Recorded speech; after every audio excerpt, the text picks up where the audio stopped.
I wanted to talk about what's at the root of divorce and relational breakdown. And at the root is self-centeredness, self-seeking.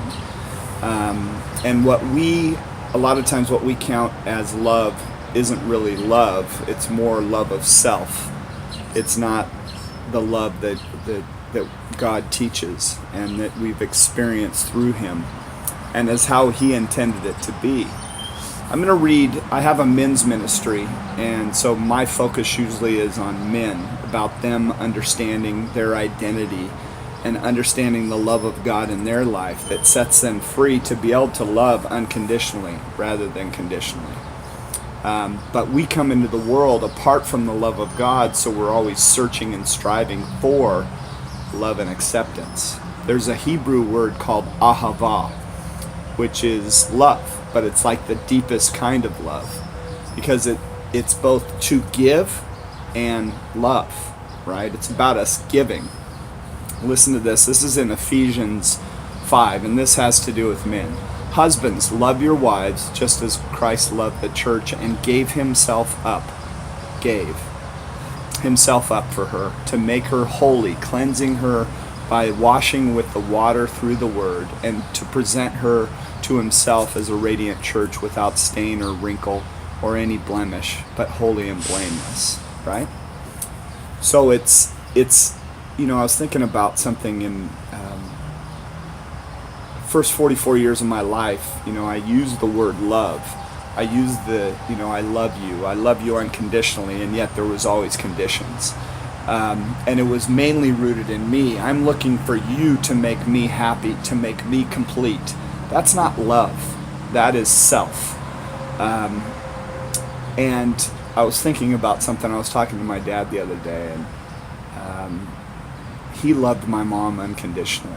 I mean, to be at the point of the last 4 years of her life going through chemo and radiation and a bunch of surgeries because of cancer, and him getting up in the middle of the night and changing her colostomy bag, that's love.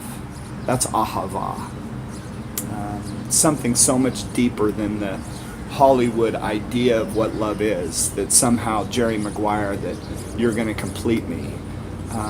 You should be complete going in, right? Or it's not going to satisfy, because what you're going to do is you're going to put that expectation on that other person to somehow satisfy that brokenness and that emptiness that's within you, and only God can do that. And when you both are in that posture of being set free from that bondage of self and being able to love one another unconditionally, there would never be a divorce.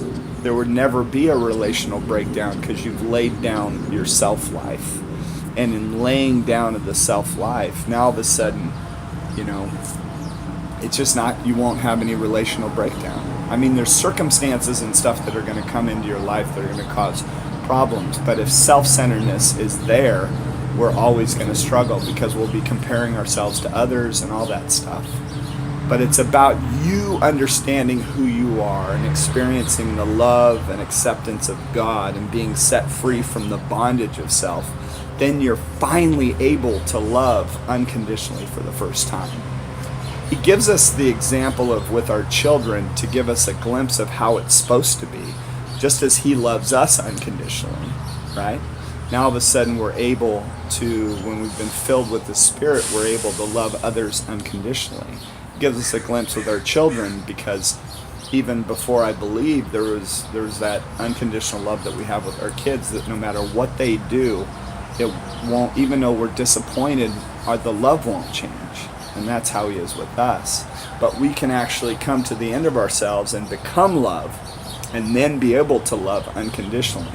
And then so my thing with men is just getting them to understand that love of God in their life and what their identity is, and being set free from the bondage of self. That their problem, the fruit problem, is they might have a problem with addiction. They might have a problem with lust. They might have a problem.